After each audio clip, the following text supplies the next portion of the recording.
I wasn't a copywriter. I mean, I was getting hired as a copywriter, but I wasn't a copywriter in my head. I didn't know what to charge these guys or anything.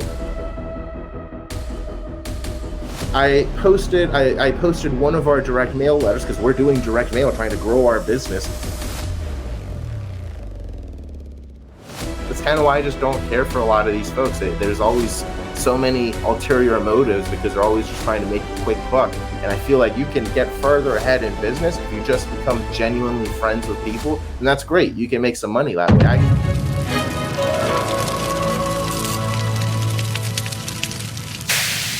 All right, guys, welcome to the very first episode of the Fiery Four. Or no, wait, I can't even get my episode right. It's the Fiery Furnace. Episode 1, Season 1, all that good stuff. Welcome. Wrong direction. Carlos Redlich. Is it Redlich or Redlich? I've known you for like 3 years now, not including the 4 years you ignored me when I first hit you up. So was it Redlich or Redlich? Like, I don't know. Which one is it? 100%. It's 100% Redlich. 100% Redlich. It's as if there's a K, but there's an H. Just kidding. He actually asked me right before the show. I was like, dude, you tell me you know how to say my name by now. Come on, bro. Come on, bro. Come on, bro. So, Stefano. With that being said, Carlos, man, why did you ignore me, bro, the first time I met you? I remember, dude, like my friend was like, yeah, this copywriter is awesome. Dude didn't even hit me back, bro, for like 3 years. Like, what's up with that? Well, let's see what you said, bro. I really have no idea. Man, he's pulling out the evidence. No, I'm sure I did ignore you. I'm not denying it. I just need to know why I ignored you. It was one of my buddies out of Vegas, man. It was one of the first guys. He was actually about 5 years younger than me. So I say guys, he was like a boy. I was like 20. So I don't know. It sounds kind of weird. But all right. Anyways, we built like a bot together, man, and made a bunch of money on some websites, botting, man. And it was just like my first real experience where I was like making like passive money until like you had to keep updating the bots to get past the filters. And then you get to a certain point where you just don't want to push your luck anymore. Of course. Back in the forum days. Of course. It's funny. I'm still scrolling through our messages here. We've obviously chatted a lot. I'm in the 2021s and I'm still, we're already talking about poker and flopping open-ended straight draws. And this guy called me with a fucking 2, I said, in one of these. So. Well, I mean, if it wasn't for poker, we probably would have never met up because, I mean, you're not exactly the type of dude who likes meeting other dudes, especially dudes that are marketer dudes. Yeah, it's funny you mentioned that, man. That's true. I'm going to keep scrolling. I'll eventually find this while we talk. But it's true. Poker is something like I started meeting more marketers and stuff when I was playing poker because there was a time where I was like always going to different events and stuff. And that actually is really good, I think, because you can get business from it. You can create connections. I'm just not that big of a social butterfly, so it's never been in my nature to like go to an event and go make a bunch of friends and shit. So, but I used to do that because I was hungry. I needed to make some business happen. And what I realized was like, all right, I'm hanging out with these people. I'm getting to know them. We like exchange information at this event. Of course, we're talking business because we're at a business event. But then what I started realizing is like I would meet tons of people, hundreds of people. Literally, we'd exchange info. We'd connect on Facebook. We would chat. All this stuff. I'd have chats with them on Zoom and whatever. But their entire world, which kind of makes sense, I guess, literally just revolved around making money. And that was about it. And that's definitely an important thing to be able to like do, especially as an entrepreneur. But if that's the only thing you kind of can talk about, and that's the only thing in your head right now, then we're just at two different places in our lives because I don't really want to hang out with people like that long term. So we could be business partners. Not to cut you off, but I'm going to cut you off real quick. Sure. You made an important part there, about being an entrepreneur. And sure, making money, that's great. That's why we got into it all. But I just want to make the point real quick. And it took me like, you learned this before I did, actually. You kind of inspired me, which is like a whole crazy story by itself. But, the whole point is being able to make money as an entrepreneur, it's kind of like, I want to be a little bit politically correct here. But, it's kind of get you. People go to Thailand and anyway. Yeah, true. Let's just say this, man. That's just like the standard to get in. It's like when I used to, work in service, man. Like people would like do stupid stuff and get too drunk, whatever, get kicked out, and they'd be, oh, but I tip you guys well. I'm like, dude, you should. Like, if you're an entrepreneur, you should know how to make money because and don't get me wrong, you got like some of those, I guess they call them unicorns. They just blow a whole bunch of money. You know what I'm saying? Until they can like finally build a product because they figure out, hey, 500 million, 5 million, 10 million, whatever million later, they figure out how not to do stuff. Where guys like me and you, bro, like we got into stuff because we had to make money and we didn't have any money to blow to begin with. And so that's the point I wanted to make real quick. Sorry for cutting you off, but I think that's just really important for people to understand that due to the nature of this show. Yeah, it's funny you mentioned that too, because my buddy Garrett Navia, he's one of him and his like pool of investors. What they do is essentially throw a bunch of money at things, and they know if like I spend like $5 million, 10 million, whatever. Then I mean, they bought a soccer team, like I was gonna say a football team, a soccer team, and they blow a lot of money. But like the one that works could be like $100 million takeoff or something. So like I've been around those people too. And it's wild. Like, it's almost like reckless abandonment. Like it's just wild, you know? But yeah, I mean, a lot of entrepreneurs, especially like if you're doing this without any investor money or any of that stuff and you're doing it on your own, like I get the mindset of having to grind and do all this stuff. I do it as well. I post multiple times a day. I've got ads running. I'm doing joint venture shit. I'm doing podcasts and stuff. So like, I get it. You got to do it. But if you're not able to like, I don't want to say turn it off, but shift into another type of conversation or something like that. It's like, how much more are we going to talk about? Like, if we can only talk about conversions and numbers and sales and this, it just gets really boring really quick. I mean, I've been doing this for, I don't know, I'm 36. I've been doing this since I was like 20 or 21. So I'm not a good mathematician, as we can see, because I can't do that basic math right there. But whatever the fuck it is, it's like, I've been doing this for a little bit of time. And it's like, you always meet new people who are doing cool new things. But it's like, there's only so many more conversations I can have about how to improve your opt-in rate or some shit. You know what I mean? Like at some point, I'd like to know like, oh, okay, cool. Do you believe in God? It's like, whoa, what the fuck? That came out of left field. Well, what do you think about like, you know, people coming in through like the southern border in Arizona? Like, what do you think about a wall? Like all these controversial topics and shit I find interesting because it's like now you get to really dive into how people think. And you also get to see the people who are like, I don't want to say something to offend this guy because maybe, you know, he won't do business with me in the future. And that automatically makes me not want to do business with you in the future because like you won't stand up for what you believe in, whether it's on the right or the left. It doesn't really fucking matter to me. Like I actually have a good friend of mine, Chris Haddad, who's totally on the left. He knows I'm on the right. Every time we see each other, we give each other a big hug. We love each other. It's amazing. But I respect the man because he stands up for what he personally believes in, even if some of it's a little bit different than me. So that's kind of my long around, I guess, answer or whatever feedback here. But it's like when people are just talking about business, man, it's the biggest turnoff to me. It's like, geez, man. I mean, I'm okay with it. But if that's the only thing we're talking about, like we don't need to be best friends. We could just be business colleagues. I'm okay with having business colleagues. I don't need a bunch of friends. But if we go into the friend, you know, area, like ideally my friends can talk more than, you know, about stuff than just fucking conversions and business. You know what I mean? It's actually why I like poker so much, dude. When I sat down at the poker table, I started making friends with people who were business people and who are entrepreneurs as well. And like other people who are not business people and entrepreneurs, they just like good people, whatever it is, employees and shit, but just normal fucking humans. But what I like about it is when you sit down to play poker, we sit down there for like 3 hours minimum at a time. In most cases, if I'm playing and it's a really juicy game, I might be playing for like 5, 6 hours, 7 hours. So it's like you do that. And if you do that consistently, like I was playing a few times a week, right? You do that 2, 3, 4, 5 times a week, something like that. You're going to develop some friendships with the people who are also regulars and who are also good in playing and stuff. So like you and I would hang out at the table. And I think that's also where we started becoming more friendly because it's like we were just fucking around, raising each other, doing this. Like it wasn't all about business. It was like we're playing a game, but we're doing it for hours. And during that time, we can just talk about a bunch of cool shit. Like we just talk about it. Don't forget real quick here before we get on there. Don't forget, me and you both are kind of the type, like we kind of just like hang around our circles and the circle is pretty small. I know for me and my journey in entrepreneurship, it's been a very, very lonely journey because a lot of the reasons why I got into it was because for the amount of money I needed to make and the goals that I had, right? It required the type of jobs that people would not give me an opportunity with. You know, there was only so much opportunity. It wasn't like we had the internet like it is now back then. Right. You know, like most online jobs were literally 99% scam back then. And that's like, that's why it took me 2-3 years of lurking and finding different, you know, finding the internet marketing forums. Finally, that was the holy grail for me, dude, was like Warrior Forum and Black Hat World. And it was Wicked Fire, man, like the biggest one for me. And so when it came to your journey, man, right? Like, how did that actually begin? And, I already know, like, dude, you're doing okay now, so we don't need to get into the money. Like, we all know, like, that we did this because we had to make money, right? But, like, what was the real why? Why not just go work like 3, 4, 5 jobs instead of 2, 3 jobs? Yeah, it's a good question. That's what it is, right? You're working like 3, 4, 5 jobs by the time you look at what you get paid for it in the beginning.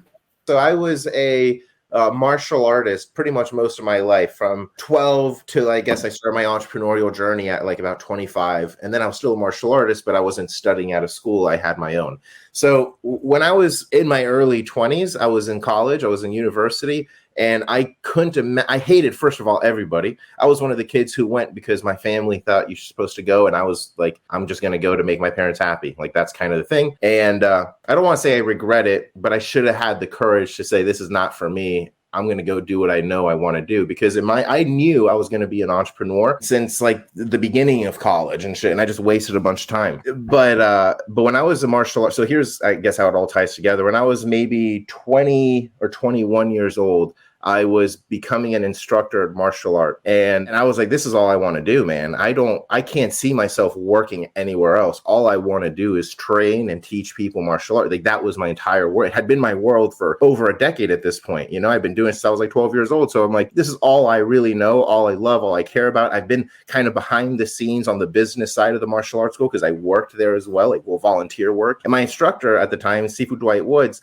was a big Dan Kennedy and big marketing fan. I mean, he had done really well in his school because he applied direct marketing principles and online marketing stuff and direct mail back in the day. And so I really got a good education on like copywriting, marketing, but also how to think outside of the box and how to like question the narrative we're on and stuff. He was like, how do I say this? No, I don't want to bring him up. So I was gonna say he's like Andrew Tate, but he's not again. But you know how like Andrew Tate is very controversial. I've seen 3 long form videos of Andrew Tate. So it's like, I'm not a huge Andrew Tate. Andrew Tater. There's guys who are like disciples of this guy. I've seen 3 videos and I like what I've seen so far, but that's what I've seen. So what is it about you don't like? Well, what I don't like is sometimes the way he communicates. It's an interesting way because like how he says stuff will be right overall, but he says it in a way that kind of makes your gut say that's not right. But if you think about it, in some ways it's right. Like I said, I've seen 3 videos of his. I'm not a studied. Real quick though, let's hold that thought though, because I have a question. Sure. Because I completely understand where you're coming from there with Tate, and like we're not gonna. This isn't about Tate. It's about the marketing style, right? It's about presenting something, but then living something else. And so when it comes to that, right, like one of the biggest issues we see today in the whole marketing world is marketers themselves. We talked about this before the show. Actually, me and Carlos were talking a couple of days ago, and long story short, man, like, it's very sad, and it kind of like makes you sick to your stomach, some of the claims that are put out there in order for people to really just better themselves for what they're doing, and I'm not saying everybody's got to be a saint for, wanting to make money, but like what you do should be legitimate and, help people out and, promising people like even getting into promising results, right? Like, I mean, I don't know. It's just made it just a madhouse nowadays. Well, it's definitely weird. Yeah. It's definitely kind of weird. Like, yeah, I mean, sorry, man, we jumped around. So I don't know. So let me kind of go back. So should we talk about like the entrepreneurial thing or this? Because I agree, it is a madhouse. I don't trust marketers. That's why I don't talk to that's the point. I mean, that's the point, man. But that's like most marketers that I've seen, and it's because I'm around marketers. So maybe it's just in general with a bunch of different, like maybe a bunch of plumbers are like this too. But I don't hang out with like the Plumbing Association of America or something. So I don't know that business. But I know marketers, they tend to just lie and they're just bullshit artists. And they tend to just be trying to like present that they're living a better life than they actually are. I get some of it is marketing and stuff, but there's also some people out there, and I don't want to like get into throwing their names. We know who they are. They escaped to Thailand, not you, of course. You're extremely ethical, by the way. So whenever I make fun of Thailand, I always have to like in my mind, I want to do this disclaimer because not everyone in Thailand is like a scammer. Of course not. You're not. I know like 2 or 3 other people that are definitely not. So it's not to say that, but it's what I've noticed is just there's a bunch of marketers that go to Thailand and then they make crazy claims, and then they go do blow and fuck lady boys and then just scam people. So it's like like, whatever. I mean, that's just what it is. But the way I kind of got into my entrepreneurial journey, man, was like when I was doing this martial arts stuff, like I said, I was in my early 20s. I started thinking a little bit differently because my martial art instructor was having me question why things are going on, whether it's in politics or life or whatever it is. And so it took me a while because I was kind of getting reprogrammed by him on how to think like an entrepreneur when I didn't really even realize that's what he was doing. But he was training me as like a assistant instructor. And through that, like a lot of those trainings were like, here's how you should think about things. Here's how you should look at this situation, and personal responsibility and making sure everything is your fault in your life. Like those types of things, like that type of thinking was something he instilled in me. So when I was about 25 years old is when I started my own martial arts school with my buddy Vit Singh. And I'm from Miami, Florida originally. And so that's where I came up with Sifu Dwight Woods. He was my instructor, but we didn't want to compete with him. It's a lot of people in the martial art world, kind of like the marketing world, they don't have a lot of honor. They don't have respect for the people that brought them into the game. And so I never wanted to do what a lot of other people did to my instructor, which is they would learn from him for like a decade. He would teach them all this amazing stuff and they would open up shop 5 doors down or some shit, or like 10 minutes down. It's like, I don't like that. I think that's a very scumbag thing to do to the person who like supposedly transforms your life. So what we did is we moved 300 miles north. I literally uprooted my life, moved 300 miles north, a little bit more than 300 miles, started a school there. So we wouldn't directly compete with our instructor, and we started that. So that's how was that move for you? It was easy. Like, was that your first time moving, or you like? Yeah, it was my first time moving. It was the easiest decision because I had this like pent up energy and stuff that I had to get out. That was like I was ready to go do shit. I didn't like college. I mean, to put it in perspective, it took me a long time to get out of here for like a bachelor's degree. I started when I was 18. I got out at like 24, and like at 24, like I think a week after graduating, I was like, gone. I'm out of here. I'm gonna finally do what I want to do. And so I did the martial art thing. I did that the martial art thing. We started a martial arts school. Yeah, I did the martial art. They started martial arts. Is there a dance that goes with that too? We did the martial art. It was a good experience because we had rent to pay. It was like a great class in entrepreneurship because we had a $10,000 bill that we had to cover every single month, and we didn't. You had more than just software overhead to take care of. Oh my right, gosh. Exactly. Yeah, so we had to put out loans. We had to borrow money from a good friend of ours, Flynn. I won't mention your last name, Flynn, so people don't just start hitting you up for money. But he loaned us like $15K. Then we bought. My buddy Vit put a personal guarantee on some other shit. Yeah. But we did a lot of good stuff, man. Just to, when I say good stuff, like we did like normal entrepreneurial things. We took loans out, we hustled, we got like the doors open. I was the janitor and the teacher and everything. So I'm cleaning the floors, taking the calls, teaching the classes. And so is my friend Vit. He's doing the same thing. Making shit happen. Yeah, we're doing our best to make some shit happen. And it's actually where I started getting approached. Of course, when you have a local business, marketers cold call you so that they can try and sell you websites and marketing and shit. And so that's where my disdain towards marketers and shit happened, because we hired a few of these guys and they were just promising the world, undelivering. And it's not like, listen, I know sometimes things don't work out. Like you can promise, here's what we want to do, and it just doesn't work sometimes.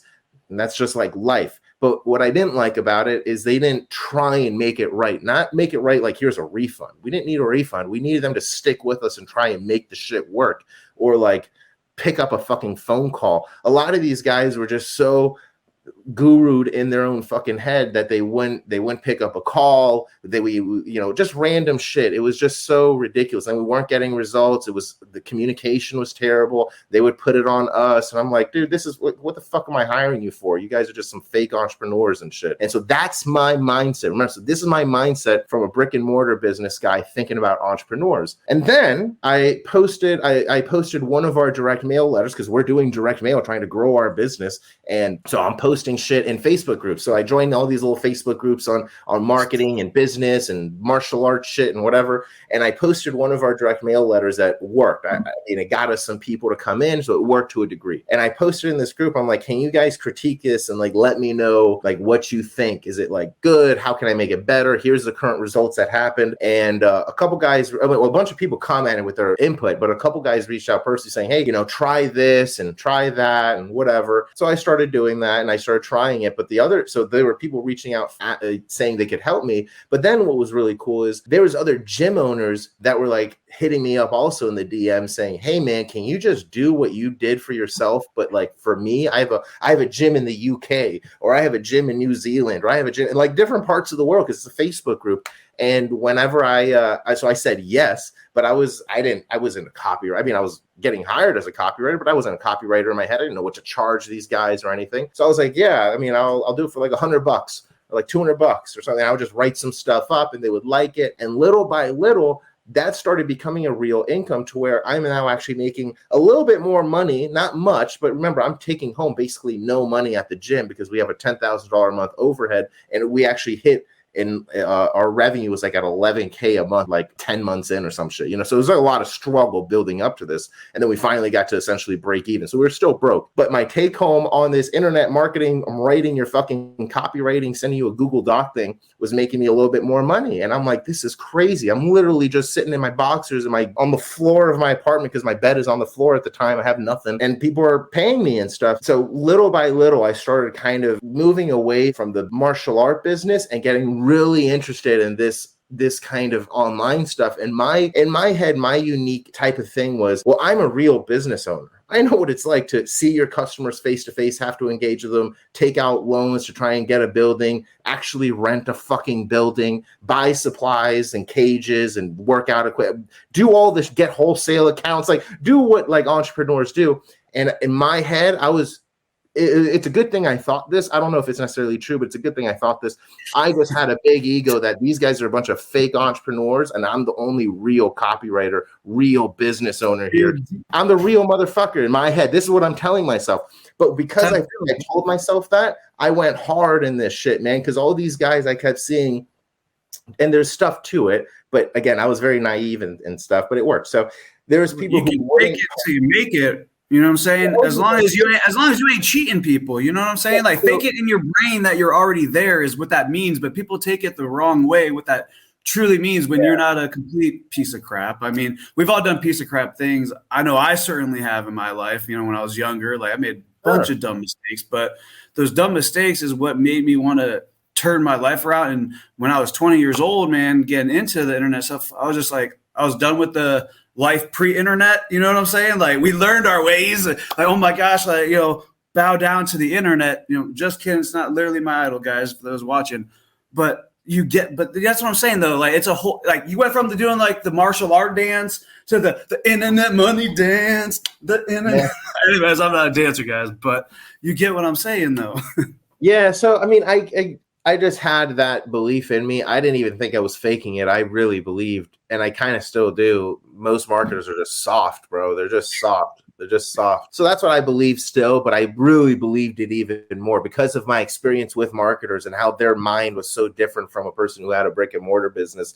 I just felt tougher in a sense that I could make this work, even though I didn't have the same skill level some of these other guys. So to that, actually, a lot of the people who are giving me unsolicited fucking advice that were other copywriters were just DMing me saying, hey, you shouldn't post in these job boards so much. You shouldn't do this. You shouldn't do that. And I was like, who the fuck are you? Like, I never asked for your advice, bro. Like, and you're a copywriter. So again, I'm not coming from like this abundance mindset and stuff. I'm coming from a brick and mortar business where we had other martial arts schools walk into our fucking gym and challenge us to little sparring matches where we almost got into real fights. And I told them, get the fuck out of our school, bro, before we call the cops. You want to fight us? You go into the ring, you pay us. You don't just walk into my fucking school. You know what I mean? Like, so I came from that kind of aggressive background and I applied that online. Like, who are you fucking messaging me? And so I just kept doing what I thought was right. And it was right. So I would continue to post and these little job boards, even though it wasn't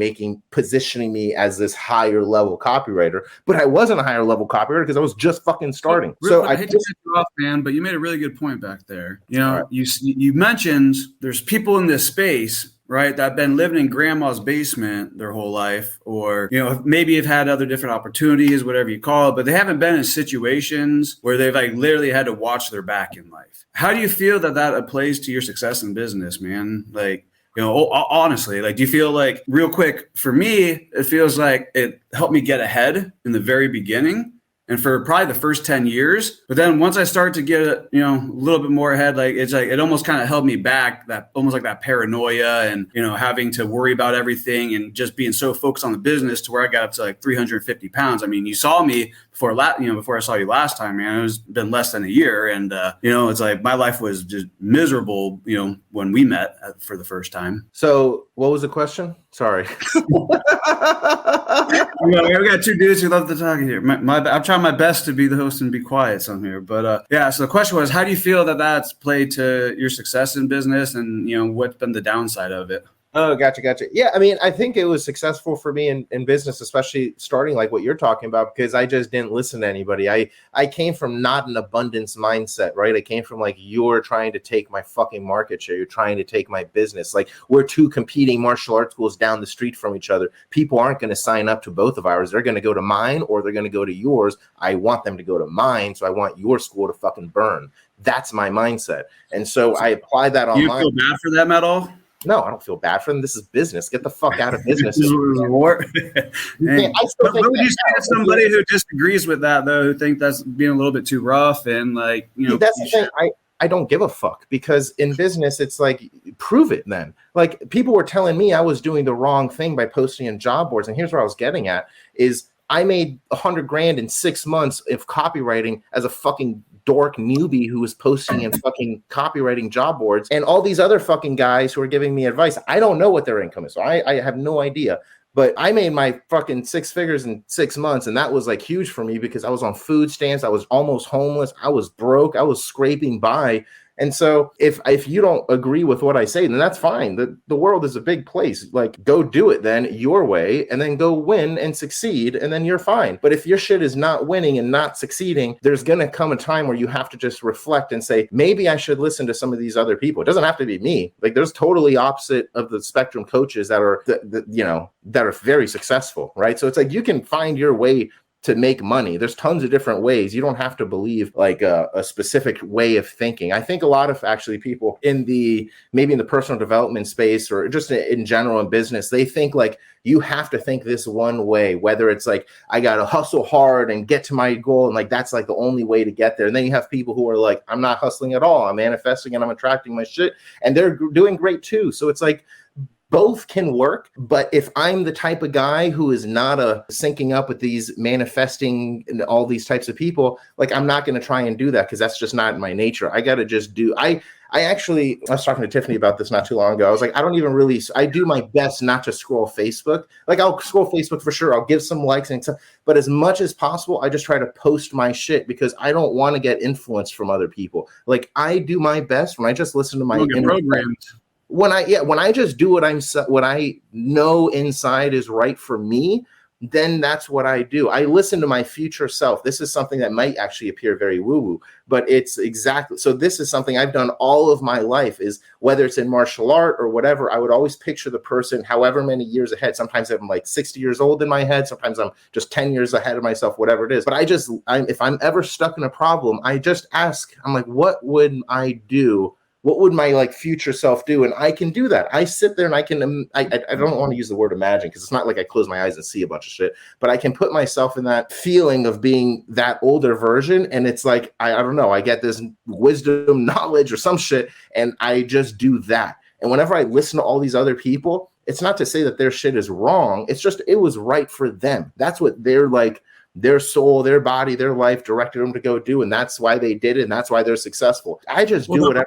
Real quick, the opposite of that, right, would be somebody who instead of looks at like their future self, they look at, this, person or that person they look up to, right? Whether that's somebody in like, their religions, whether that's somebody that, maybe their father, whether it's a dead president, like that's something that I actually teach a lot of people because they're on the opposite side of the spectrum, right? You have people, I think like when people go through shit in their lives, kind of two things happen. You either like lose a lot of confidence in yourself or you have to gain the confidence in yourself to get there. And so the people I believe who lose that confidence in themselves, people like me, we tend to look at other people to try to be that confidence for us, and looking at the steps that they made and be like, okay, so if I can be like them in 10 years and then here's how they got that, that's like what gets, that's what that gets maybe like other people from the opposite side of the spectrum. Does that make sense what I'm saying there?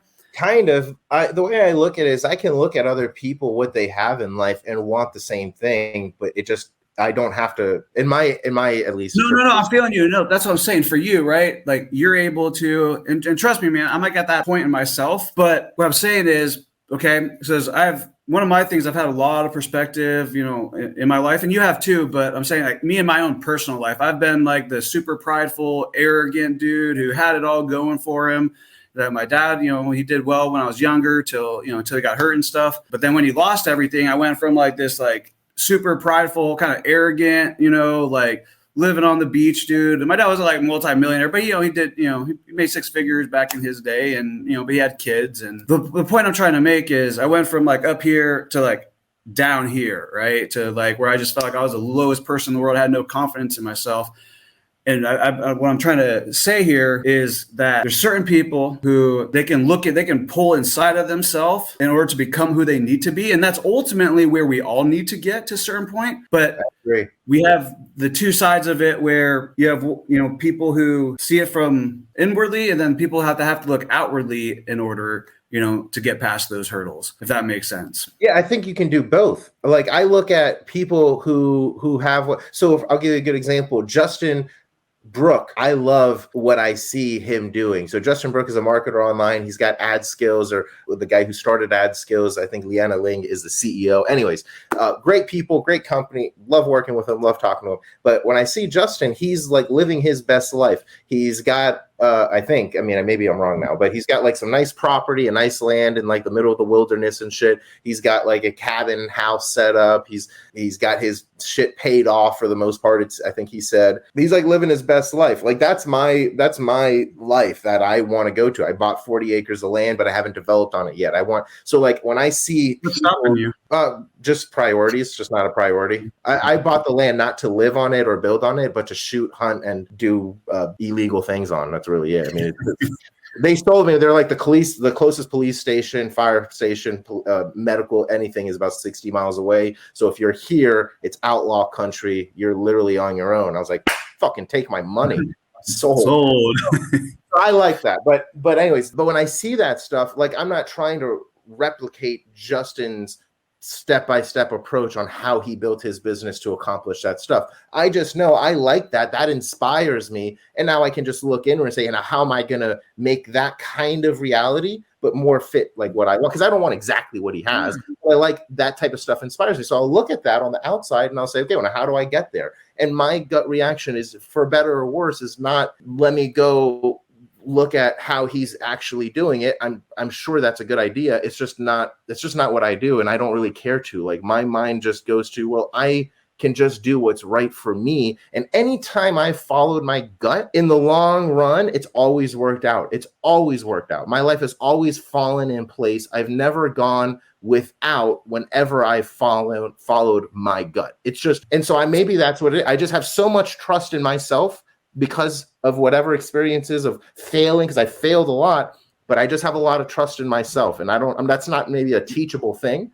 Maybe it is, I don't know. But that's kind of I guess that's my answer. I don't know.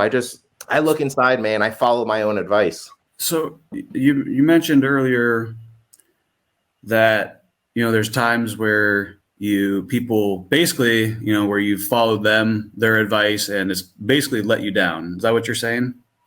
To a degree, not always. Like there's some people give good advice and like I'll follow it and stuff. It's just when there's a lot of advice out there that, to me, give me an example. What's the worst, bro? What's the worst thing that's happened when you followed somebody else's advice? I just take longer to get to where I want to go. Like a specific example you can think of where it's just like, yeah. It's like being, I was told that I should probably not be the person. I've told this a few times, actually. I shouldn't be the one starting like the offer. I should be the one who's like, in marketing terms, like I should be the one who's maybe marketing it and doing that stuff, but like let this other guy who's got more experience partner up with him and let him kind of direct me. And like, that's fine. But my gut, maybe it's entrepreneurial in me. I'm like, I just want to do it my way. You know what I mean? And whenever I've done it other people's way, like in this case I'm talking about, I was trying to launch a Christian offer with this person in a specific space. It didn't work. And then like a year later, I started again almost as a joke, and it blew up immediately. And it was like, I just followed my gut with how I wanted to do stuff. I guess there's that. And then also just all the times in school, I never agreed with like a lot of the stuff teachers told me. I just didn't agree with it. And now I grew up and I'm like, well, like parts of the things they were maybe right, part of things they weren't right. Like the thing that's gotten me in trouble is my lack of caring for other people. That's really what it is, I think, because I'm just like, I don't really care a lot of like the outside world. If it's gonna help me and my family, I'm pretty much going to do whatever it takes as long as it's in line with what I am. I'm not going to go shoot and rob a person because that's what my family needs to make money or some bullshit. Like, I'm not going to do that. But I'm going to just, I don't know, man. I don't know if you're going to hurt other people like intentionally, but you're not going to let, at the same time. Like if someone is like, yo, you're really, that's really rude, that way of marketing, or like what you're doing is hurting my business. I'm like, I don't give a fuck if it's hurting your business. I don't care. Like, don't be in business then, or kind of like playing sports, right? It's like, yeah, it's like, why did you check raise me? You should have raised and then I would fold. Why did you trick me? Like, get the fuck out of here. It's like, I'm gonna play within you're gonna play within your moral law and compass, but at the same token, it's like you're not gonna like necessarily break some laws or anything to be somebody. It's like playing within the system. Right. Yeah. Well, if there's but you got the black hat, you got the gray hat, and you got the white hat. I mean, the fact is, most time, you got to be playing in the gray hat. I mean, in some cases, I suppose. I just don't look at it that way. I look at it like, am I going to prison or am I going to hurt somebody's like physically? Am I going to hurt them by doing what I'm going to do? If the answer is yes, then I'm not going to do it because I don't want to hurt somebody physically. And my intention isn't to even put them out of business. I don't get motivated by putting someone out of business. If they go out of business because I'm doing my shit and they ask me to slow down or stop, I'm clearly not going to slow down or stop because I don't care about them and their business. Like, you need to survive on your own. And if you can't withstand it, like, I don't know what to tell you, dude. It has nothing to do with me. But it's like, I don't know. That's free enterprise. Yeah, and I don't know, man. It's kind of going back to your marketers type thing, like hanging out with all these guys and talking to them. It's the reason also I don't think I care for a lot of marketers is it's also like a big circle jerk. A lot of these guys are trying to be your friend when you get a certain type of notoriety because they want you to promote their offer. And so it's like, you're not really my friend. You just want me to promote your offer or you want to get in contact with somebody else. And like, I understand from a business point of view, that's just called networking, but then that's fine. Now, in my mind, you're just a business colleague. I can leave it there, but I'm never going to invite you to like my home games to play poker and kick it with my friends or go to the speakeasy where we can smoke a joint together. Like, it's never going to happen, but we can always just meet up for lunch and have a fucking business conversation. Like, that's fine. That's kind of why I just don't care for a lot of these folks. There's always so many ulterior motives because they're always just trying to make the quick buck. And I feel like you can get further ahead in business if you just become genuinely friends with people. And if those people happen to be like powerful people in a sense or influential people or something, then that's great. You can make some money that way. I actually started talking about that. I made a little post that got some attention on my Facebook where I was like, hey, if I do a little free, I'm not going to charge anybody because I'm not going to talk business. If we did a free mastermind at my buddy's speakeasy over here, or it's like a legal speakeasy, I should say. So it's just framed like a speakeasy because the front is like a store, like a normal brick and mortar store, and then you go through the back if you're a member, and it opens up into like essentially a bar, but for weed. It's unbelievable. It's so cool. It's like a cigar lounge in the back. But I was like, hey, if we do this, I want to do like, I'll invite 10 people. You can come. You can be entrepreneur. I want the right type of people. So you have to be making at least 6 figures and ideally be in the entrepreneurial business space because this will be a business thing, but we're not going to talk business. I want people to come, smoke, hang out, be friends. And if something stems from that in a week or a few days down the line, then even better. That's actually what happened at my poker games. Danny Velez is a guy who came to my poker game, and I forget who he linked up with. Maybe it was you. Maybe it was somebody. Killed it on Airbnb right now. Yeah, he's still on Airbnb. I love Danny. But he had come to my poker game in the past, and he was like, yeah, I like linked up with a couple of people, and then down the line, they ended up hiring me to write some copy for them. So I was like, that's perfect, dude, because that's what it's supposed to be like. That's kind of my vibe. That's why I don't like going to masterminds when people invite me. You need to send me some clients, bro. What the heck? Yeah. Bro, Just kidding. No, you have actually. You have. Yeah, you have. I was joking, but yeah, you actually have. My man. My man. Yeah. So I don't know, man. That's kind of, I guess, my take on the whole situation there. So mention, weed more than once tonight. Probably probably a bit.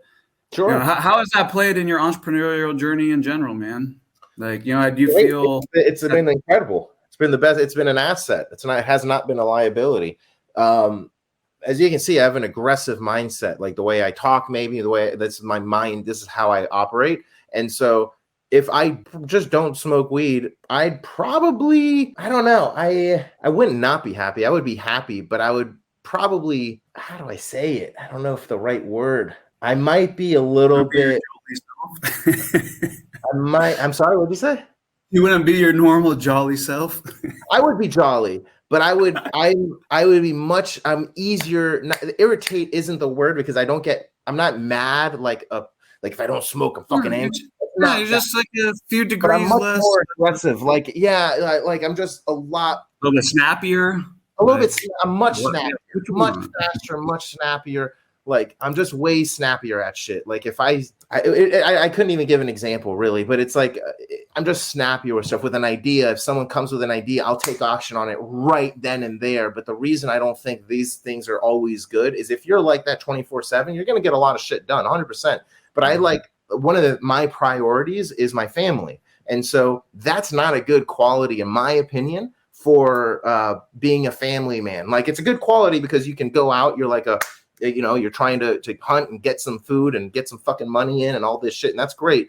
And you're not scared. You're not fearful. You're ready to go into it. But if you're like that with your daughter and your wife and you're fucking hanging out or your kids or whatever, it's like your mind is constantly on business. And that's a weakness. And I don't think that's a strength. Then you're just totally obsessed. What I've learned to do is I smoke a little bit, and it relaxes me, and it almost prioritizes things, because it's not like I let things fall by the wayside. I'm like, okay, I can get as much done as I can during this time period. I'm going to go smoke my blunt, and then I'm going to go hang out with my daughter. We're going to go watch TV. We're going to do all this stuff. So what it's actually done is giving me like a space to just kind of put the shit to the side. Because if I don't smoke, all of my business stuff stays at the front of my head, and then I won't necessarily talk about it because I'll be with my family, but I won't really be present with my family because I'm going to be thinking about it the whole time. But when I smoke, it just everything just goes. It's like priority. I don't even have to get I smoke like 3 hits or something at a time, and I can put it down and smoke later or whatever. But what it'll do is it'll put the stuff that will never end. Like, I'm always going to have something to do. I can just put it to the side and put it towards tomorrow. And I organize it. So I'm like, okay, I'll just do these 3 things tomorrow morning, and then it'll be done. And so that's why I've actually looked at weed as like an asset. Even when I was in my brokest time, what it actually helped me do is stay calm and not freak out. Because I can have this, if things are going really badly for me, which is the good quality part, is like I will continue to work until I get some traction. Like I just will not stop. But then the bad part of it is you also need some sleep. You need some rest, or you're just going to mentally break down. And that's not a sustainable way of doing things. So even when I was dead broke and just doing everything I could to build some momentum, I still needed a way to sleep. And so I was smoking, and then I would sleep 8 hours. Most people couldn't sleep 8 hours, and they're fucking unable to pay their bills, and their water's getting turned. They couldn't do it. I'll sleep 8 hours, and then hit it hard for whatever the remaining amount is.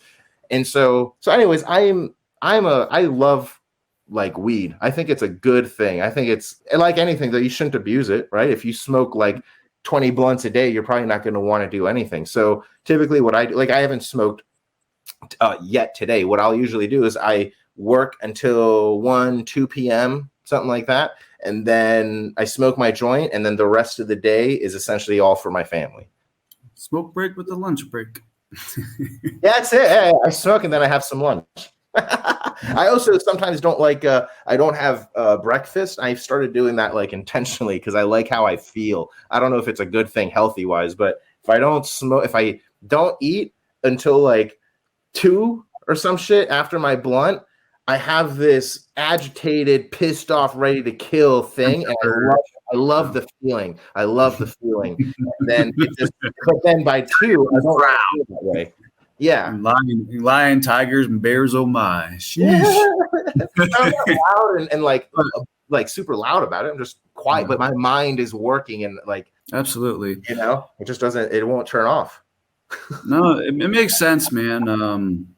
That's how I got into it, personally. And for me, like that worked out well for a long time. But dude, I'm class A, addictive personality to anything I do, like just anything, man. Like, and so for me personally, man, like as much as it's been very helpful, it was also a nightmare, man. There was times because with me and some of the other, health issues and traumas and things that, grew up, whatever, like, there's a bunch of scientific terms we could, throw around here. You can throw around ADHD, depression disorder, like all kinds of stuff. But point is, it's like for me, it was like, helpful at times. And then at other times, like it gets so bad, like I would just rely on it for everything and over rely on it. Like if anything upset me, bothered me, like I was just going to go smoke. And it got to the point where all my habits were tied to smoking too. So every time I did something, it felt like I was going to smoke, whether that was I was going to go drive or whether I was going to eat before I eat, after I eat,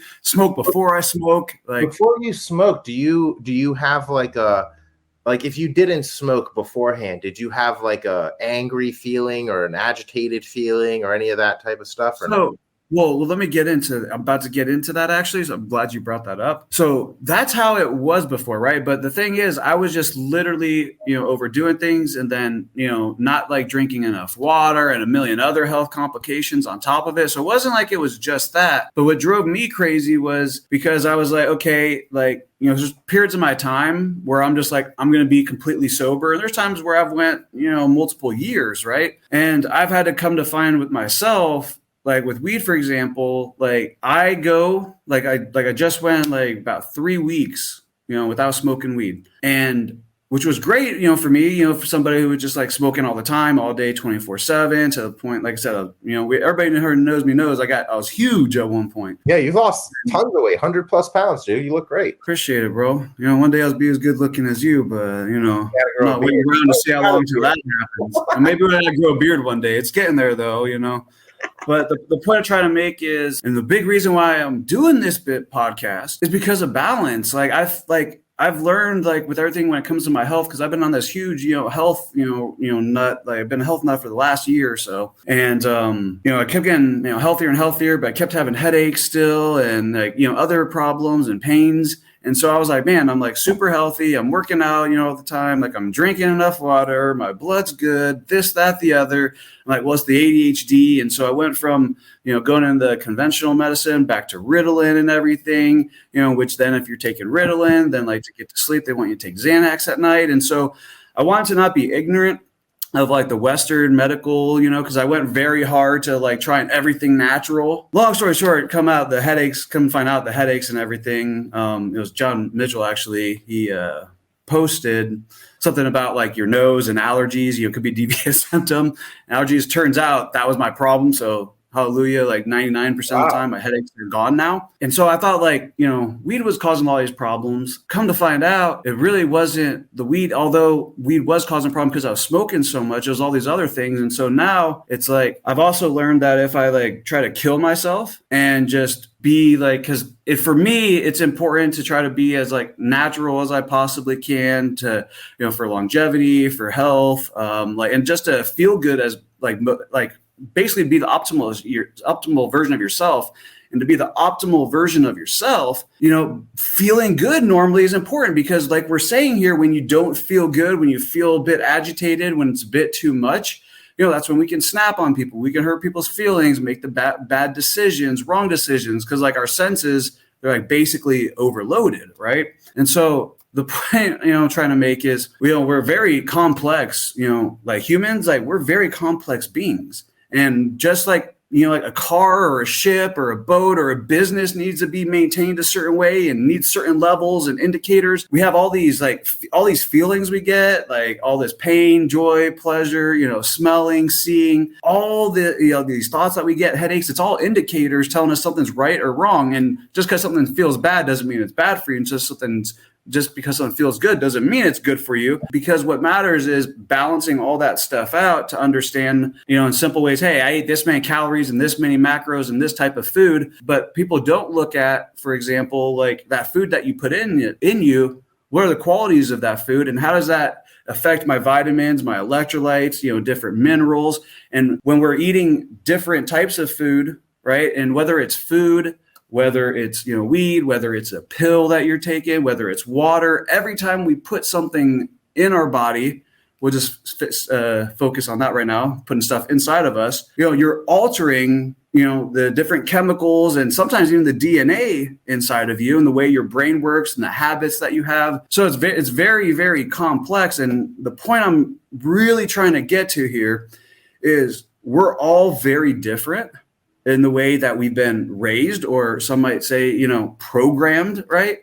That's what, like, if you look at computers, we're just being programmed from our parents, from their DNA to like what we see when we're younger, what we're fed, what, our parents believed, what movies we watch, TV shows. But, the whole time we have all this, food these food and drugs that are being marketed to us by a bunch of really smart companies that have a bunch of smart marketers, that don't have, good intentions. Like we were talking earlier, like, hey, we're just trying to survive and stuff. But, you have companies get to the point where they literally know they're hurting and killing people with their stuff, like intentionally. And it's like you almost don't stand a chance in certain regards, especially if you're certain personality types or you're born in certain ways. And so when it comes to marijuana, like it gets very much, I feel like, and like any drug or any food, right? Like even spinach, kale, stuff like that in the wrong quantities and not prepared the right way is going to cause these, deficiencies or too much of something, which can be just as bad. So the point is, smoke weed. Then you won't have to worry about any of this. Well, I think a lot of us are just different too. Like weed works for me. It just doesn't mean it's going to be good for everybody else. Like I've been told by so many people, try mushrooms, dude, do shrooms. I've done it 4 different times and 4 times it sucked every single fucking time. Different dosages, micro dosage, Jesus dosages, different kinds. Like every one of these guys who have given it to me, they're all like, they're all doing okay in life. And apparently they do mushrooms a decent amount. So like I would assume, because I'm not educated on this, but I would assume they're getting me good quality shit because they're doing it with me too. They're loving it. And, but every single time it's the same sales pitch, man. It's like, oh, you got to try shrooms and blah, blah, blah. It's going to, fix this and reconnect this and do all this shit. And, I'm sure it does. But then when I say, I've done it a few times, I don't like it. It's the same pitch. I'm like, oh, it's because you had some garbage ass shrooms or because you didn't do enough. Or, I'm like, or maybe, just fucking maybe, I'm just wired that it doesn't resonate with me the way it resonates with you. I'm sure it has a lot of the same properties. Right? But some people weed for me does a lot of the stuff because people are talking about how, honestly, to me, I compared it to like a shittier version of weed because your stomach hurts, you get nauseous, in some cases you throw up, and then you have these introspections, and I'm like, or just fucking crazy thought here, I can roll up a joint, smoke, not have a stomach ache, still think of shit internally and start going inside and questioning stuff and learning about, because that's what it does for me. So very similar of these like revelational, like crazy, amazing experiences people talk about with shrooms.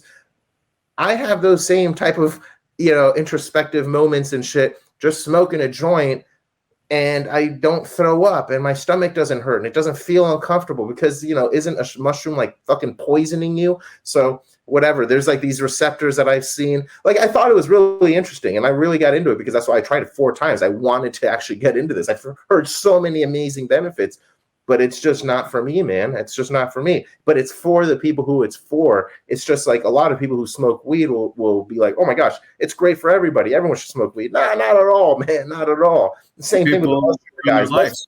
Yeah, mushroom people, I call them mushroom people. They've had like their lives transformed because they took some mushrooms and like, oh my God, they've evolved. And so now they feel like because it worked for them, it's going to work for everybody else. It's just not true, man. We're all fucking different. It's another reason I don't really care about marketers anymore because like we have so many biases. Like this funnel fucking murdered it for me. It's going to 100% work for you. Got to do it. I'm like, sure, I'll try it. But if it doesn't work, it doesn't mean the funnel's bad. Just didn't work in this case for whatever reason. Like I'm going to probably do do inside what I feel is right. This is why I always go and just trust myself, because all these other people have their opinions because it's worked for them. It doesn't mean they're wrong or malicious or anything. It's just if it doesn't resonate with me, I'm not going to do it. I don't care if the proof says you should do it because of this. I'm like, all right, I'll try it a few times, maybe, whatever. But at the end of the day, I'm just going to listen to myself, for better or worse. I'm just going to just listen to myself. And anytime I've listened to myself, like my entire life is created because I listen to myself. I don't know, man. So anyways, in regards to like weed and shit, like just do whatever the fuck you want. It's your life. It's your stuff, but only do it if it's benefiting you. I'm not going to smoke weed if it's making me miserable or I'm not productive. My lifestyle is going down.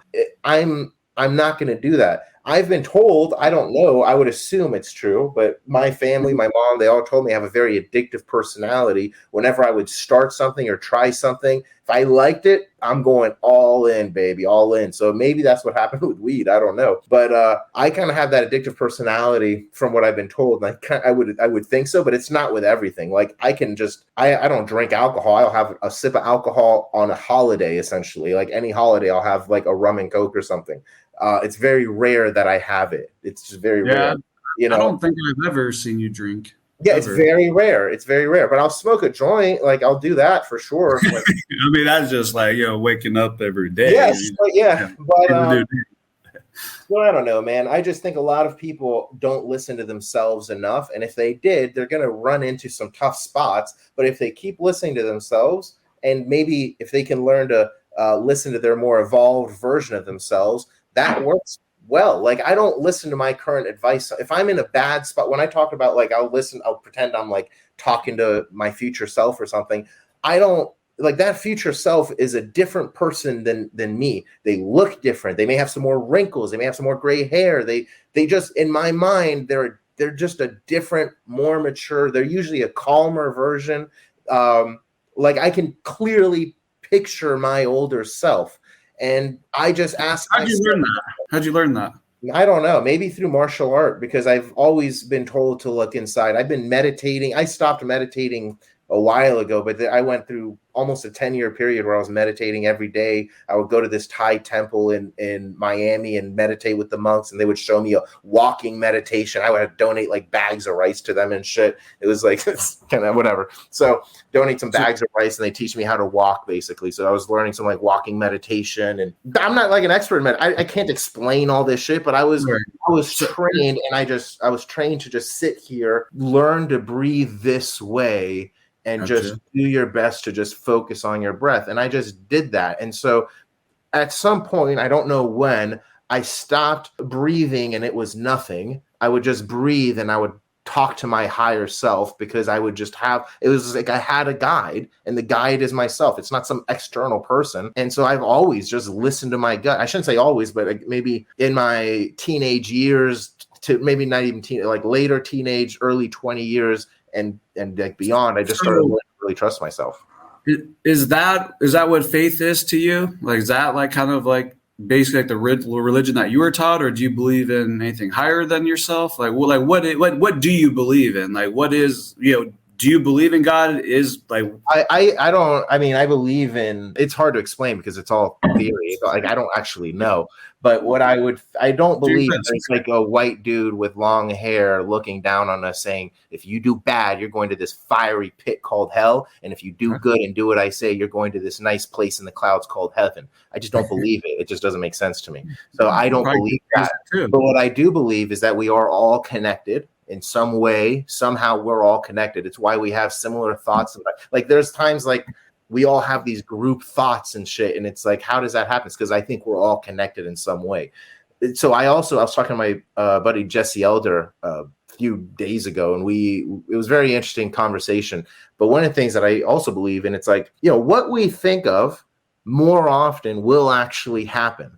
And so there's something spiritual about that, because our realities are shaped by what we see in our head, which is why in my head, I see myself so clearly. I only listen to my higher self because it's the one that's creating my reality. It doesn't mean my higher self's advice is good for you or somebody else, because my higher self probably doesn't give a fuck about anybody but me. And so it's like, this is the reality I want.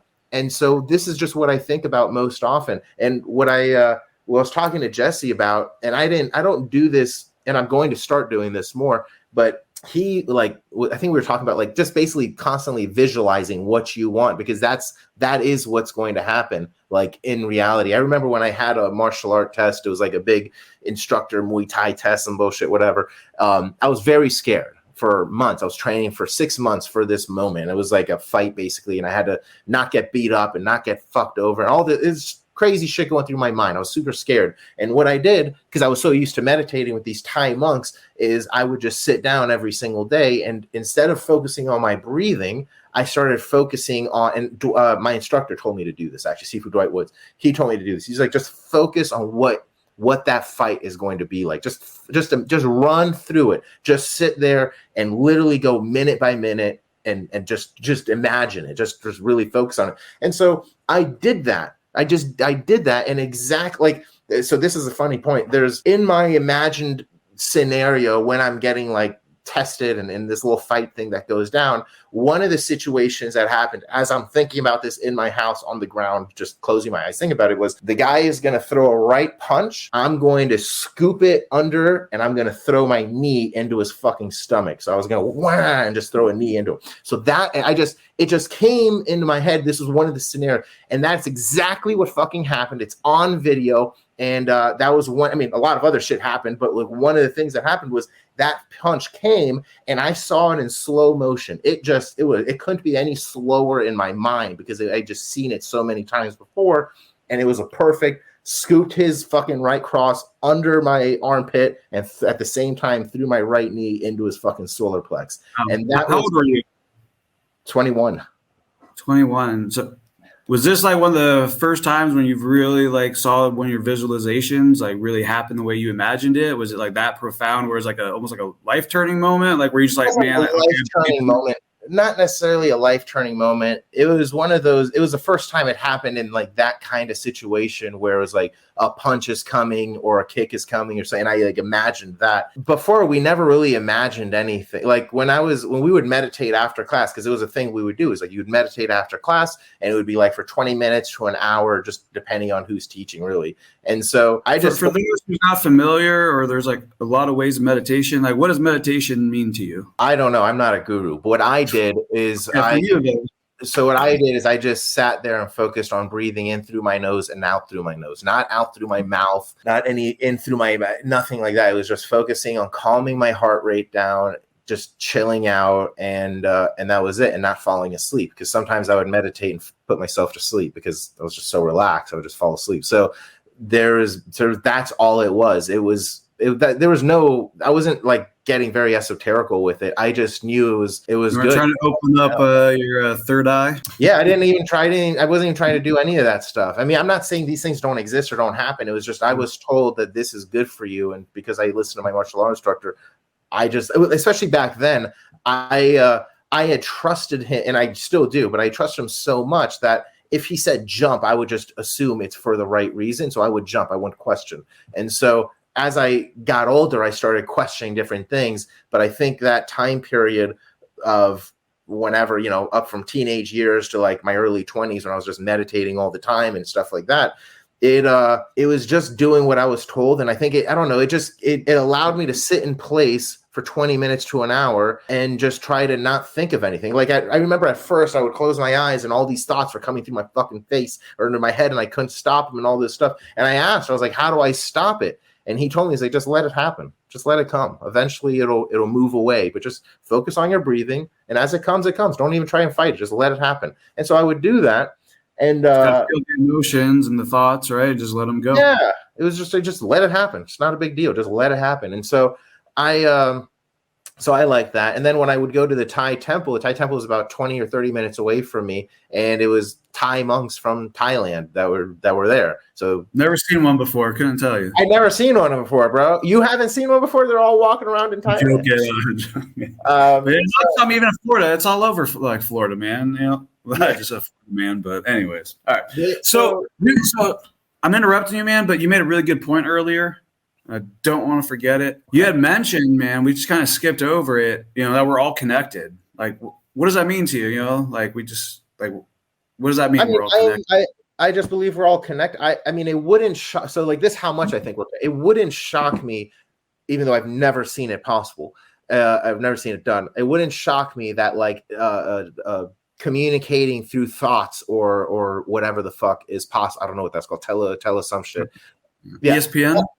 Yeah, ESPN, ESPP, whatever the fuck. ESPN. All that shit. Yeah, it wouldn't shock me if that was real. Like that's how much I believe we're connected. Because you can like feel people's emotions in some cases. Like if you're like a very empathetic person. Yeah, I don't know. I mean, I just think, people, man, I feel people's emotions. I don't go like, hey, I'm an empath, I'm a star child or nothing like that. But dude, like I can feel stuff, man. Like, like people's emotions. Like we have these other senses beyond those five senses, like our main five senses, as they say.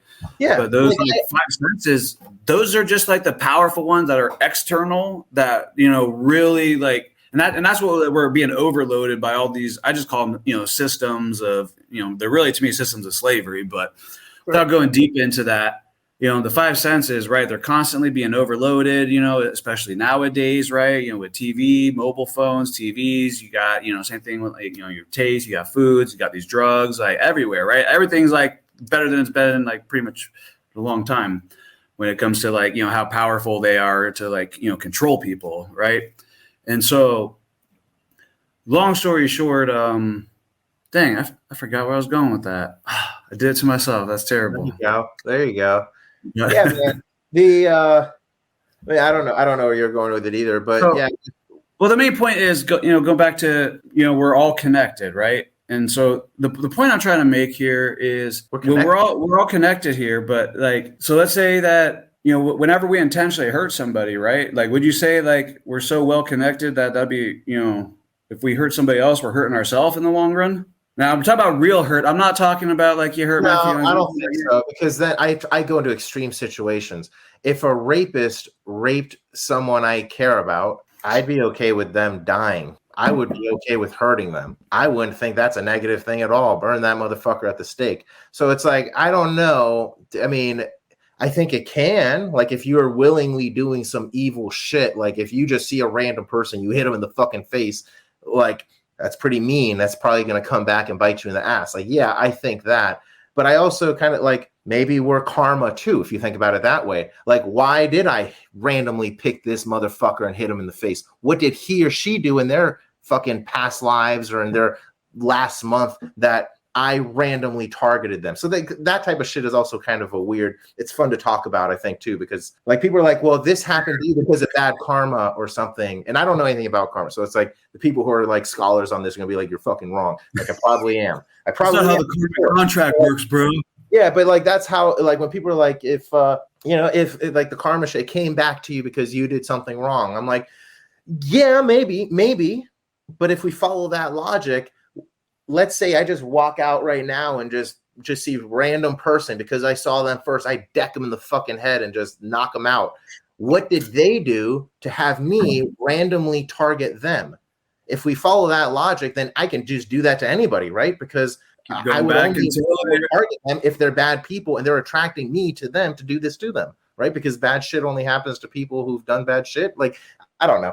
It's a fun conversation to kind of go in. I look at stuff and I'm like, some things like make sense in one form of logic, and then it's like you apply the complete like counter, extreme situation. It doesn't make sense anymore. So I'm like, I don't know if it makes sense. So I believe we're all connected, but I don't know if I do something to somebody else, if it's always going to come back to me. I don't know. That's because I don't know. Do you feel that there are some people that are like potentially inherently good and just inherently evil on this planet?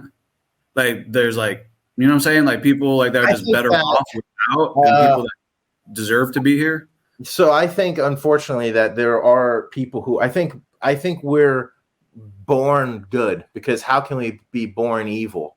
Like we have no experience. The only, like, unless it's just a genetic thing, like you just became a fucking psychopath because you were born a psychopath.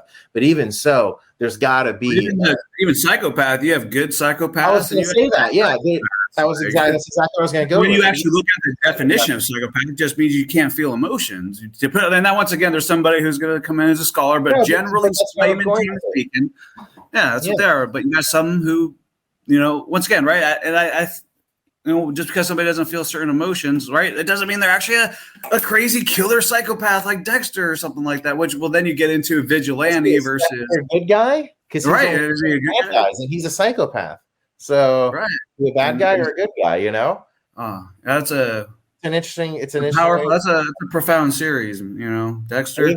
I watched a lot of that. I used to watch. I think I've watched like 2-3 times that. Anyways, the newer one wasn't all that great. The Dexter 2, whatever, the return, it was all right, but just to be expected. But yeah. So anyway, back to what you were saying though, to like your question: are people born good, or are they mostly evil? Or are there people who are something?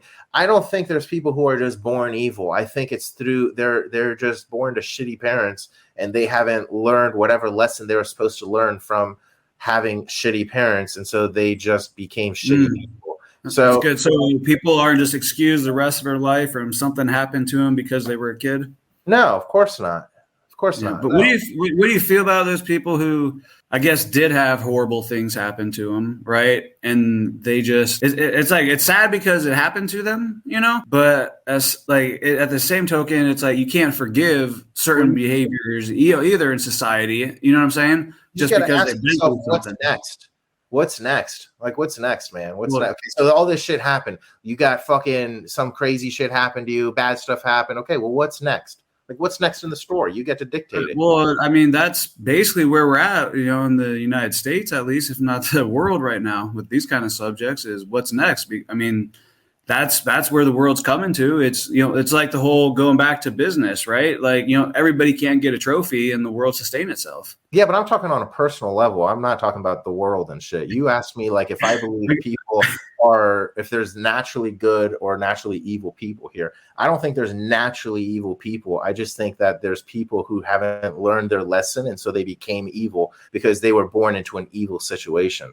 It doesn't mean that because you were born in an evil situation, you now are an evil person. It just means that you were born in that situation. Absolutely, and I wasn't trying to put that in your mouth. Let me finish. So you need some help, but because you haven't been able to get that help for whatever reason it might be, like you turn into that evil person. So maybe there needs to be some community shit. Maybe there needs to be something to help these people. But at the end of the day, if we just look at it like as an individual, it doesn't matter what your past is. It's only what your future is, right? So it's like your past is supposed to teach you something. All the bad things that happen to us are supposed to teach us something. But if you're never taught that that's how you should look at these situations, you just think bad things happen to me, and so I'm just going to be a bad motherfucker, and that's just what happens. And I've met people like that. I met guys who were born into bad families, became criminals, became murderers, and now are facing life in fucking prison in Florida because they didn't know.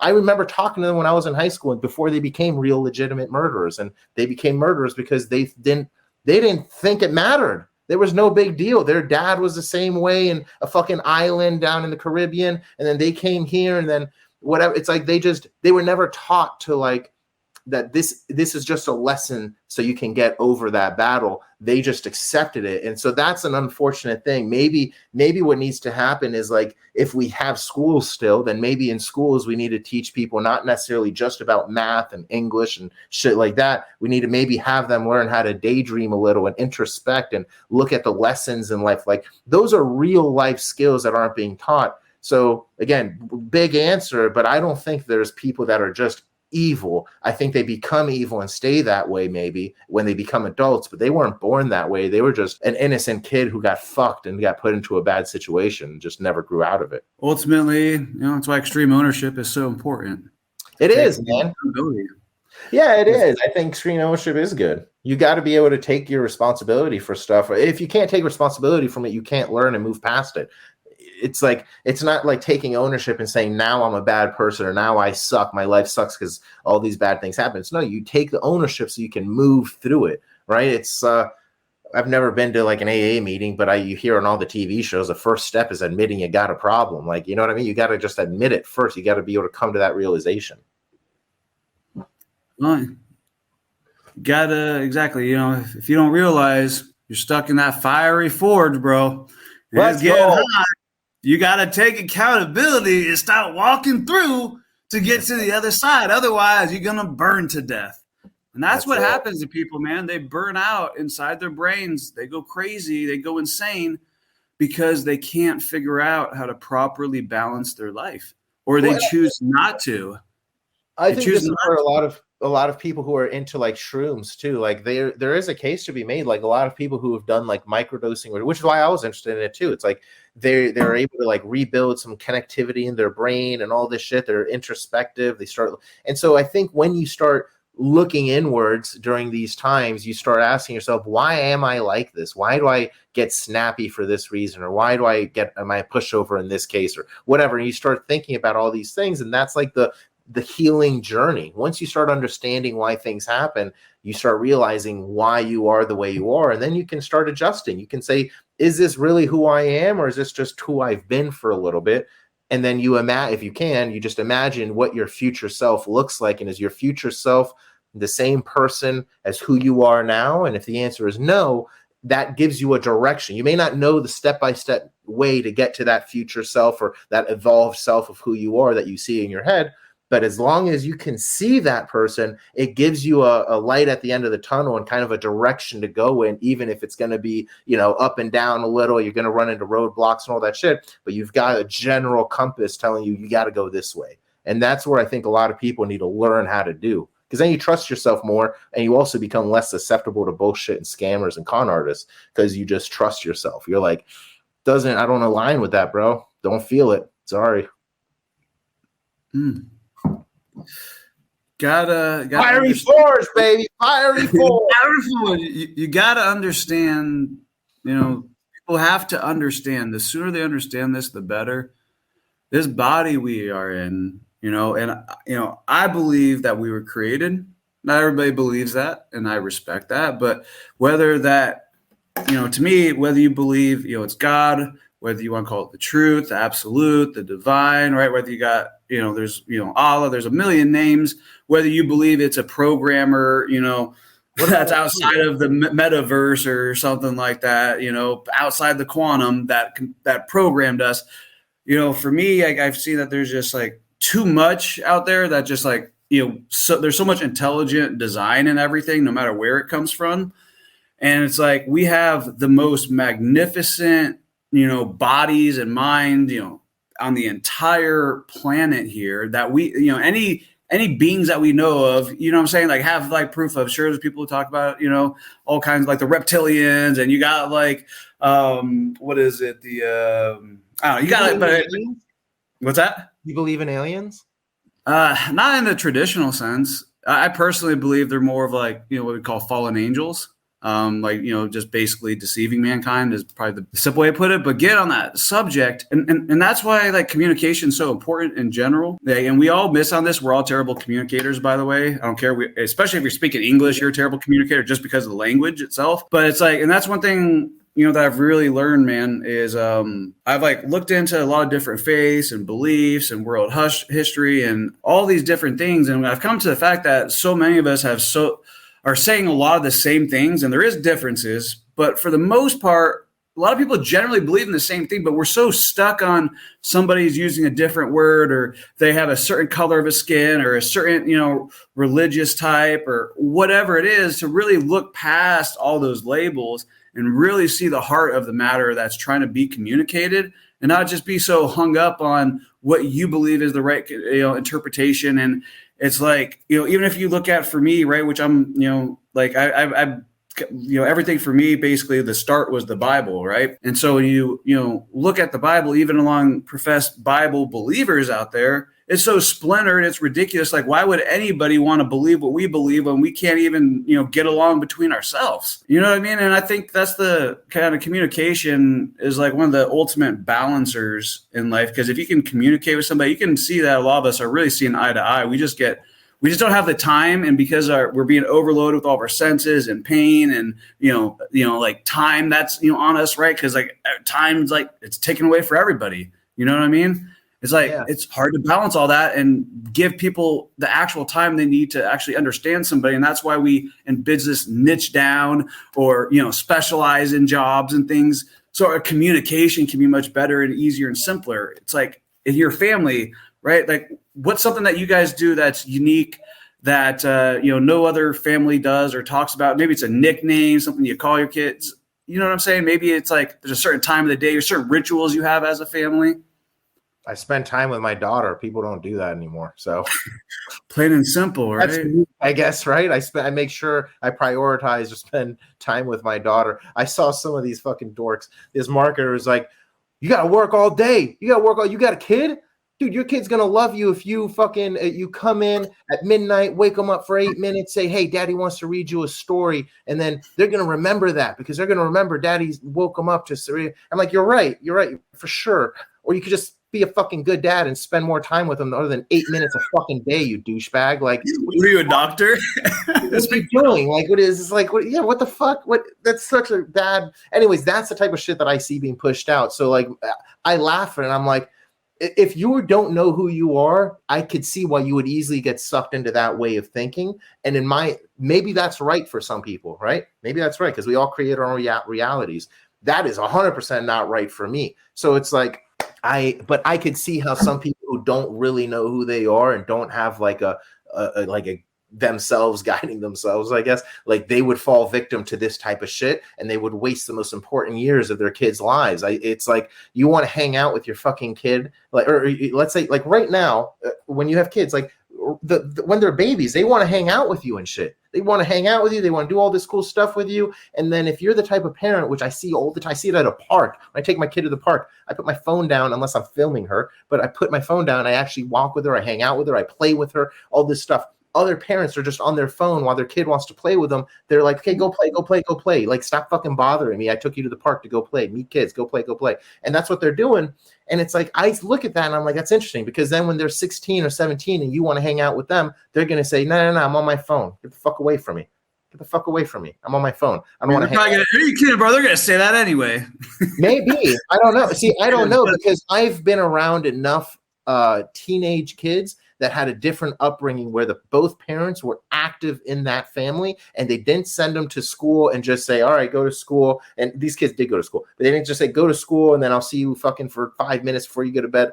They were very active in their kids' lives. And I was like always just blown away. I was almost jealous of them. I was growing up because I would see these kids that were like friends with their fucking parents. They were friends with them. They would respect them, but they were friends with them. It's not friends where it's like, because some people are parents, but they're not parents. They're just friends and their kids don't respect them. Yeah.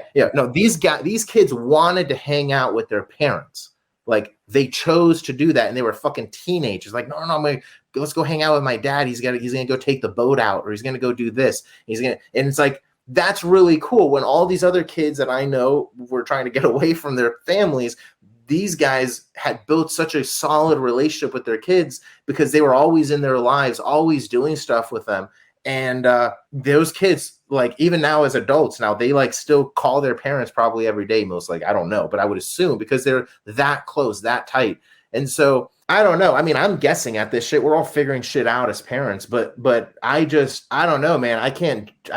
It's such a priority to me to be a good dad. Like like, I just don't see how because that's the purpose of my life, is to be a good parent and to transfer what I know onto my kid. The purpose of life, it could be different for a lot of people, but I think you should try and have kids. That's why we're on this fucking earth, in my opinion, is to have kids with whoever you love and your significant other is, if you can. And if you don't gel with your significant other like this, I don't think you should fucking have kids, because having kids isn't going to solve the problem between you and a broken relationship. I see that too with parents. It's like they just try to have a kid so that the kid makes up for the lack of love that the parents have between each other, and the kid gets fucked because it's just a horrible situation. But I think if you can do your best to be a good person, attract the right people in your life, whatever, all that shit, my opinion is that the purpose of life is just to have kids and do that adventure together with yourself and create your own reality, your own future, all that stuff. But I think it's to have kids. Like, I don't think we're here to just not have. Why would we have the ability to have kids otherwise? Why would it be such a magical experience otherwise, where you don't understand it until you have a kid? Everybody says that. I never believed it until I had a kid. And I was also not one of these guys that's like, as soon as I saw my daughter, my life changed. That didn't happen to me. It didn't hit for another month after. I looked at my daughter and I'm like, it's cute. It's a cute thing. And it instantly developed this fucking attachment to, like, it didn't happen with me. So like maybe there's other parents who didn't have that, who are like going through and they're like, I don't feel this like extra shit that all these other people on Instagram say. Like I didn't either. It didn't kick in for like a month until he was laying in my arms and on my chest and then just looking up at me. I'm like, this is the meaning of life, bro. Like I can see it all full circle now. I can see how it comes down. All of the shit that I may have gone through and learned and all this, like I look at her and I'm like, this is the meaning. It's to pass it on so that she can now create a better future as well. While I'm still doing it, it's not like my life is over.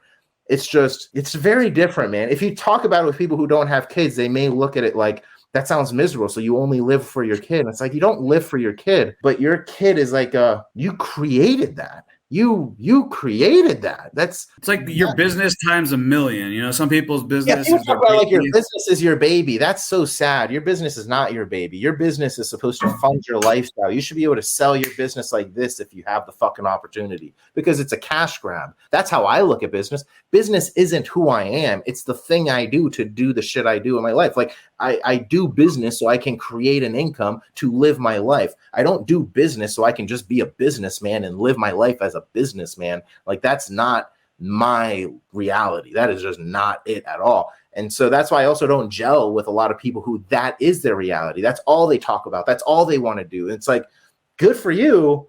Maybe that's your perfect reality because we're all creating our own shit, but I can't have those people too close to me. That's why I'm like, you can be my business colleague, but you can't be my friend, because that's going to infiltrate my dream life, my reality. That makes sense. So real quick for the fathers out there, you know, maybe who are, you know, struggling really hard and don't spend enough time with their kids. Like, how have you been able to kind of figure that out to, you know, be able to have so much time? Bro, you just prioritize. It doesn't matter who you are. You got the same amount of time in the fucking day. What about the guy who says you work from home, you make more money than I do? Like, you know, what do you say to that guy? What do you do? And when do you go home? And when you go home, make sure you're spending that time with your kid. Most people go home at like 6 to 8 p.m., depending on how much their work requires them. So my brother, for example, has a very good job, but he works, I think he switched jobs now because of the timing, but he basically would work from 7 o'clock in the morning at the office, 8 o'clock in the morning, and he wouldn't get home until like 8 o'clock at night. So his whole fucking day was basically taken up. That's tough to do. You know, it's tough to do. But if like you've got a schedule like that and your kid goes to bed at 9 or 9:30, then maybe do your best. If my opinion would be like, maybe grab a quick fucking bite on the way home so that when you get home, you don't have to focus on cooking dinner to feed yourself and all this shit, or eating leftovers by yourself and while your kid is playing. Spend that hour and a half that you have available before they go to bed and spend it with them. Maybe you're not even going to do shit because they want to watch TV. Well, sit there and watch TV with them. Just be available. Put your fucking phone on airplane mode for the hour and a half that you got until they go to bed in that case, right? And if you are the person who's blessed and has the opportunity to spend more time with them, then do the priorities. I understand you're not going to maybe want to spend from 8 a.m. to 9 p.m. with your kid all day fucking long because you got shit to do. You got to work. That makes sense. But what I did is, because I could work, we can all work. If we're entrepreneurs, we can work 24/7. It's not like shit, like we just run out of shit to do. We can always create work. We can always create shit to do. But you can also create priorities and say, I have to get my shit done within this time frame. So like, I have to get my shit done by like 2 p.m. Sometimes it goes a little bit over, but for the most part, my shit is done by 2 p.m. Anything else is like, I'll sporadically do it or whatever. But after that 2 p.m. thing happens, now I'm mostly spending time with my family. Like, we're going to a park together. We go to these little jump houses and shit. We just hang out. We watch TV. We go in the backyard. We do stuff together. And when my daughter asks me, she'll come to me and say, Daddy, play. Daddy, play. And she'll say, Daddy, play with me. Daddy, play. Because she's learning to talk. She's 2 years old. And so what am I going to do? I'm going to play on my phone instead of play with my daughter? No way, man. I'm going to play with my daughter even if I don't feel like it, because people are valuing the money more than those moments, man. Like those moments that you can never moments, because they think it can come. I see my friends doing it now. It's like they're in front of their kids watching them, but they're on their phone the whole time. And I'm like, you're not watching them, bro. And it's like, you're going to miss. That's no more spending time than me and my wife in bed and she's watching Netflix and I'm on my phone on the other side doing, whatever, I'm saying, like reading a book or something like that. Just, it's no more than that. And I was guilty of all that stuff before. And even at that, spending time with my friends, family. And that's why I really started looking up to you, man. And you inspired me because I was that guy who, and I have like a bonus daughter, got her at level 12, when I got level together. 12. So there's a little bit different the situation for me, honestly. I did the best I can, but it wasn't like, the daddy daughter situation. I consider as much as you could. Yeah. But I didn't though, even with her, I did stuff that was, special, whatever. But anyways, the point is, between my wife, family, even my other relationships, with friends, I didn't spend that time. And because of that, I'm going to tell you straight up, dude, I don't have a single friend from that I went to school with, period. That I don't even talk to. The longest friends that I've had, maybe a true friend, there's maybe less than two on my hand in the last 10 years, dude, that I've known that I can still talk to this day.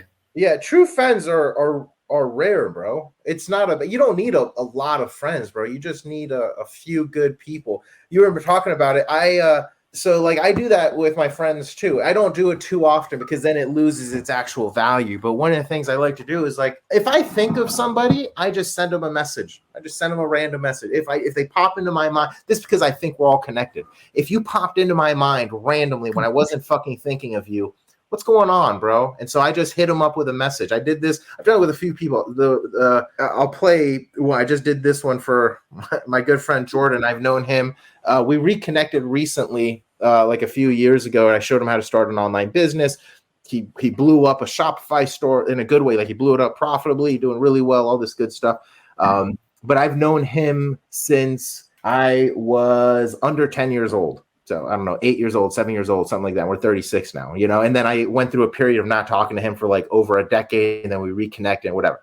But we became good friends. And so one of those things I talked about, when we're talking about prioritizing things, I know anyone can make money, not just me, you, anyone can make some money. That's a math equation when we really think about it. It's a math equation with a little bit of luck and a little bit of gut, but 70% of it is just knowing the numbers. So that's really in my mind. So it's not that crazy. What I want to focus on is having deep, meaningful relationships with people, which is again why I talked about I like how we can talk about stuff that's not just business. It could be religion or aliens or some real that's cool because you get to know different perspectives about people, whether you agree with them or not. It doesn't matter. But that's how you start building real. Open-minded, right? There's nothing wrong with being open-minded, but people get open-minded. It's oh my gosh, if I listen to somebody, it's gonna completely change me. I'm gonna turn into a zombie overnight or some shit. It's dude, that means that you didn't have a real belief in something to begin with, if that's the case. Right. And maybe you should be changing your belief at that point. Yeah.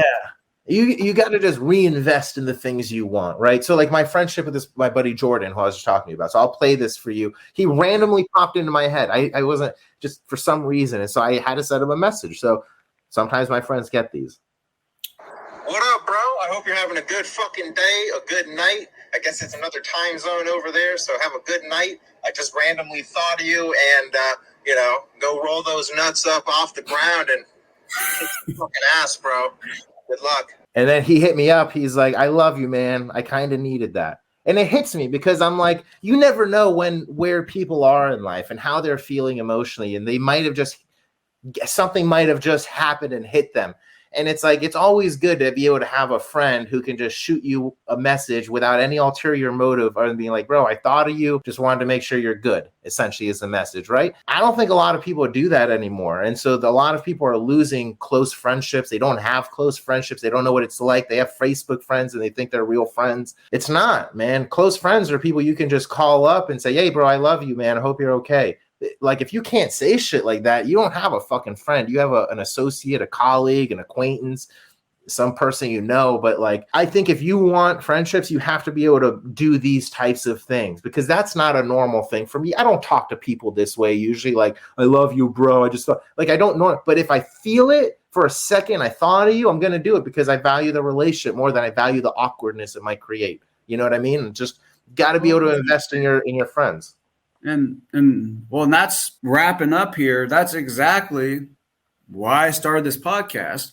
If nothing else, I get to jump on, some calls here with a few of my buddies for the next 100 episodes or so that you guys are going to help me, bust this thing out and, really get into the things that are important here because, I think a lot of times we hear the kind of, at least in my case and, other people that I've spoken to, sometimes like we kind of learn the message of balance in business, like a little bit too late and a little bit too early as well. Meaning like we hear, like I heard it a little bit when I was younger, but I never really understood it. I always just thought it was something that rich privileged people, got to say, or, people who just like, made excuses for just being a, complete asshole or, not like wanting to take responsibility. Right. And there's a million other excuses I come up with. But the point is, it wasn't for me until I was nearly freaking dead to realize like, I gotta like just stop living my life for everybody and everything else but me, because that's what it was. It was I got to make enough money to do this so that so-and-so could do this and so I could do this thing,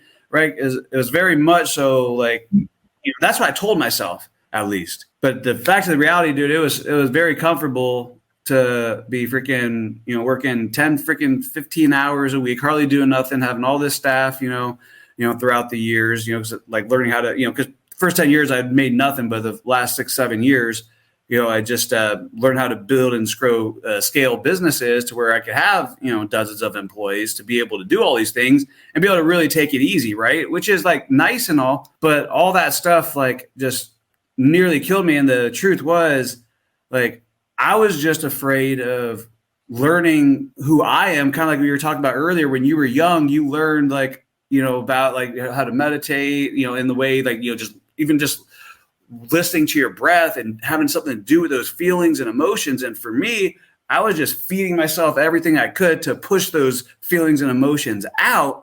And so it wasn't, like I said, until very recently that I'm just like, man, like, okay, this is what balance is. And balance is everything from what you put into your body to what you put into your mind to spending your time on, all these other things that are outside of business. And the crazy part is, the more you spend time and balance your life outside of business, the better business gets, the funner it gets, the more money you make. And it's just like, why didn't I just do this to begin with? Right. And so anyways, Carlos, this has been, amazing. We've been here about 140 minutes now, a little bit longer than expected. We've just had a really great time. And I really appreciate you, sharing your story and, allowing others to just kind of get like that first person perspective here or I don't know, second or I guess third person technically. Once again, the scholars are going to beat us up for it. But the point is, you came in here, man. You told us, your stories, your humble beginnings, from the martial arts, wanted to beat everybody up who's messing with you, to how you, was able to pull all the energy from the inside, and you learned how to control your breath and everything, and how weed, when those other times when it gets a little bit harder, you learn how to control your breath while smoking some weed too. And to, and like between that and then, being able to spend time with your family, right? And of course, you got all these students, that you work with. And so you've worked with, hundreds, if not thousands of people, like the work that you've done, has been a part of changing other people's life, indirectly. I know that I've been one of those people, and anybody close to you really, truly knows. And so for anybody who's watching and like this guy throwing this F-bomb all the time and cussing and he does about a weed smoking hippie, he only cares about himself. I'm telling you guys, like that is absolutely the opposite. And one thing that I've learned is it's until we start caring about ourselves that we're able to be the best version of ourselves, to truly care, for other people on this planet. And so with that, Carlos, I want to thank you very much for being on this show. Before you get going, is there anything else you want to, tell the listeners today? No, man. Hopefully this was good for them. I know I loved it. It was a great conversation as usual with you, dude. So I really appreciate you having me on. I'll hawk my services if you're interested in working with a copywriter to help you convert or create a converting funnel where we build the funnel, write the copy, coach you over a few months to make sure it's working, converting, and all that good stuff. Check out yourcasestudy.com, yourcasestudy.com. Enter your details in there, watch the video, book a one-on-one call with me, and we can see if we can make some magic happen. So again, it's yourcasestudy.com. That's the funny part. That's why I love this show, and it's going to be awesome because any other dudes here on the podcast would have been trying to get into those conversations long time ago about trying to promote stuff, trying to offer things, right? And don't get me wrong, like, dude, there's nothing wrong with that. We're a business show for entrepreneurs. You got a great product. But the whole point here is to have these real stories and not to be a pitch fest and a circle jerk like you're talking about earlier. It's like that meme with the link, on LinkedIn with all the, I don't know, guys over in like North Korea or whatever with all the medals on side of them. It's like, me and my boys endorse each other on LinkedIn. But funny. With that being said, thank you everybody, for making the first episode of the Fiery Forge amazing. Appreciate you, Carlos. Let's go. Take care, everybody.